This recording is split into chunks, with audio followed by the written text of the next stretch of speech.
اب ہمارے لیے ایک اور سعادت کی بات ہے کہ ہمارے ہاں نمل یونیورسٹی اسلام آباد کے شعبہ علوم اسلامیہ کے صدر، نمل یونیورسٹی اسلام آباد کے شعبہ علوم اسلامیہ کے صدر محترم ڈاکٹر سید عبدالغفار بخاری صاحب بھی تشریف رکھتے ہیں، تو وہ بھی مختصر وقت میں آپ سے ہم کلام ہوں گے۔ تو انتہائی ادب کے ساتھ میں ان سے گزارش کروں گا کہ مائک پہ تشریف لائیں محترم ڈاکٹر سید عبدالغفار بخاری صاحب۔ بسم اللہ الرحمن الرحیم، الحمد للہ رب العالمین والصلاة والسلام علی رسولہ النبی الکریم وبعد، فاعوذ باللہ من الشیطان الرجیم، بسم اللہ الرحمن الرحیم، اقرأ بسم ربک الذی خلق، وقال النبی صلی اللہ علیہ وسلم انما بعثت معلما۔ اللہ تعالیٰ کی حمد و ثنا کے بعد سب سے پہلے میں اس اہم پروگرام میں آنے کی، جنہوں نے اس کو منتظم کیا ہے، اس کو چلایا ہے اور ایک اچھا اساتذہ کا پلیٹ فارم فراہم کیا ہے۔ میں سفر سے ابھی آیا ہوں، تھوڑی دیر پہلے آیا تھا، تو مجھے انہوں نے انوائٹ کیا تو کچھ ٹوٹے پھوٹے کلمات آپ کے سامنے رکھتا ہوں۔ پہلی بات یہ ہے کہ استاد جو ہے وہ اس معاشرے میں ریڑھ کی ہڈی کی حیثیت رکھتا ہے۔ جتنا سوشل میں اہمیت ٹیچر کی ہے کسی کی نہیں ہے۔ کیوں؟ اس لیے کہ اس ٹیچر نے پورے معاشرے کے ایک فرد کے اقدار کو، اخلاق کو، اطوار کو، اس کو درست کرنا ہے۔ نبی صلی اللہ علیہ وسلم کی جو حدیث میں نے پڑھی ہے، انما بعثت معلما، آپ صلی اللہ علیہ وسلم تو نبی بھی تھے، پیغمبر بھی تھے، رسول بھی تھے، جج بھی تھے، قاضی بھی تھے، مجاہد بھی تھے، لیکن آپ صلی اللہ علیہ وسلم نے کیا فرمایا کہ مجھے استاد بنا کر بھیجا گیا ہے۔ پیشے کے لحاظ سے یاد رکھیے، یہ بہت اہم، یہ جیسا بات کر رہے تھے مجھ سے پہلے کہ یہ سروس نہیں ہے، یہ انبیاء علیہ الصلاۃ والسلام کا ایک مشن ہے۔ یہ مشن ہے، کس کا مشن ہے؟ انبیاء علیہ الصلاۃ والسلام کا۔ تو ہم انبیاء علیہ الصلاۃ والسلام کے وارث ہیں، اس سے بڑا درجہ بہت سی احادیث ہیں، لیکن میں اپنی پوائنٹ اس پہ رکھتا ہوں کہ استاد کا، اس کی اہمیت معاشرے کے اندر بہت زیادہ ہے۔ پہلے ہم اس کا سٹیٹس سمجھے کہ استاد کی اہمیت کتنی ہے۔ جب ہمیں معلوم ہو جائے گا استاد کی اہمیت اتنی زیادہ ہے تو آگے ذمہ داریاں ہماری اور زیادہ بڑھ جائیں گی۔ ہماری عام ٹیچر کی طرح ہماری ذمہ داری نہیں ہے۔ ہم علوم اسلامیہ اسپیشلی طور پر اور باقی اساتذہ جو دیگر علوم پڑھاتے ہیں، وہ سارے کے سارے ایک ایسا کام کر رہے ہیں جن پہ ان کو اجر و ثواب ملے گا۔ بچوں کی تربیت کیسے کرنی ہے، یہ بہت اہم سوال ہے۔ سب سے پہلی بات یہ ہے کہ تعلیم کے ساتھ تربیت ضروری ہے۔ جس طالب علم کا، اس کا پڑھنے کا وہ اچھے نمبر لے رہا ہے، لیکن والدین کے ساتھ گفتگو کرنے کا طریقہ نہیں ہے، اساتذہ کرام کے ساتھ گفتگو کرنے کا طریقہ نہیں آتا، وہ ایک طالب علم نہیں ہے، اور یہ ساری ذمہ داری استاد پہ پڑتی ہے۔ میں اسی جامعہ کا فارغ التحصیل ہوں سن 1990 میں، اور اس کے بعد میں جامعہ اسلامیہ مدینہ یونیورسٹی گیا۔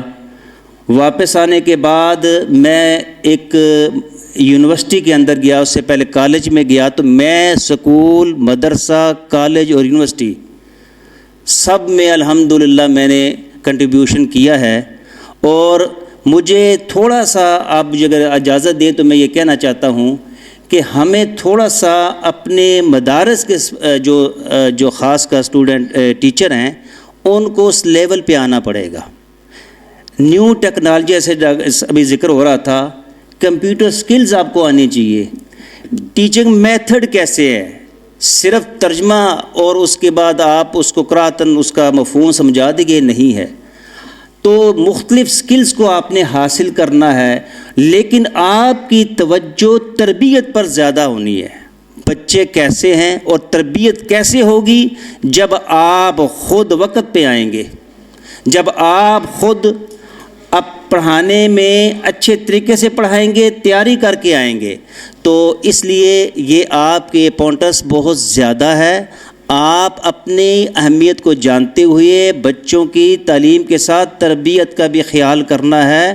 اور حضرت علی رضی اللہ تعالی عنہ نے فرمایا تھا کہ لَأَن يَهْدِيَكَ اللَّهُ بِكَ رَجُلًا وَاحِدًا خَيْرٌ لَكَ مِنْ حُمُرِ النَّعَمِ۔ ایک شخص بھی اگر راہ راست پہ آ گیا، اگر وہ ایک شہر ایک معاشرے کا بہترین فرد ہو گیا تو سارا چیزیں آپ پہ استاد پہ جائیں گی۔ من سن سنتاً حسنتاً فلہ اجرہا و اجر من عمل بہا لا ينقص من اجرہ شیئا۔ تو یہ بات ہے کہ آپ نے اپنی اہمیت کے پیش نظر اپنے طلباء کے اندر تربیت، اس کے اندر اس کے اخلاق، اس کے اطوار، اس کا نالج، اس کو ڈیولپ کرنا ہے۔ اور پھر اچھے اساتذہ اکرام وہ ہوتے ہیں جو ویل ڈریسڈ ہوں، اچھی طرح تیاری کے ساتھ ساتھ ان کا لباس بھی اچھا ہو۔ یہ نہیں ہے کہ وہ عام سے کپڑے پہن کے چلا جائے، اچھا ڈریسڈ ہو، اچھی تیاری ہو اور اچھے طریقے سے پریزنٹ کرے، اور طلباء کو وہ ٹائم دے کہ وہ طلباء تیاری کر کے آئیں۔ تو اس طریقے کے ساتھ ٹائم چونکہ کم ہے، باتیں زیادہ تھی، مختصر طور پر یہ بات کرنا چاہوں گا کہ آپ نے اپنی اہمیت کو جاننا ہے اور اپنے طلباء کو ایک انبیاء علیہ الصلاۃ والسلام کا جو منصب ہے اس منصب کو سامنے رکھ کے ان کی تیاری کرنی ہے۔ اس آیت کریمہ کی روشنی میں ہے ادعو الی سبیل ربک بالحکمۃ والموعظۃ الحسنہ وجادلہم باللتی ہی احسن۔ اللہ تعالیٰ ہمیں عمل کرنے کی توفیق عطا فرمائے۔ وآخر دعوانا ان الحمد للہ رب العالمین۔ جزاکم اللہ احسن الجزا، بارک اللہ فی الدنیا والآخرہ۔ احباب گرامی قدر، ابھی ہمارے درمیان محترم پروفیسر ڈاکٹر عبدالغفور راشد صاحب، ناظم ذیلی تنظیمات، ممبر اسلامی نظریاتی کونسل تشریف لائے ہیں۔ ہم انہیں خوش آمدید کہتے ہیں، اہلاً و سہلاً مرحبا۔ اور ممبر اسلامی نظریاتی کونسل منتخب ہونے پر انہیں مبارکباد پیش کرتے ہیں۔ اللہ تعالیٰ ان کی صلاحیتوں میں خیر و برکت فرمائے اور ان سے بہترین دین کا کام لے۔ احباب گرامی قدر، ہم نے کوشش کی پروگرام کو سجانے کی، تو میں اپنی پوری ٹیم کا بھی شکر گزار ہوں، لیکن سب سے زیادہ ہم اللہ تعالیٰ کا شکریہ ادا کرتے ہیں کہ جس مولا کریم نے اپنے فضل و کرم سے انتہائی بہترین اور خوبصورت گلدستہ یہاں سجا دیا ہے، اور جتنے بھی ہمارے مہمانان گرامی قدر ہیں تہہ دل سے ہم ان کے بھی شکر گزار ہیں۔ حضرات گرامی قدر، دل تو یہ چاہتا ہے کہ جتنے ہمارے معزز مہمان موجود ہیں ہم تفصیل کے ساتھ ان کی گفتگو سنیں، لیکن اب وقت اجازت نہیں دے رہا، اس لیے اختصار کے ساتھ ہم سب سے استفادہ کریں گے۔ اور محترم پروفیسر امان اللہ بھٹی صاحب، صدر جمعیت اساتذہ پاکستان، ان کا حکم بھی ہے کہ پروگرام کو مختصر کریں۔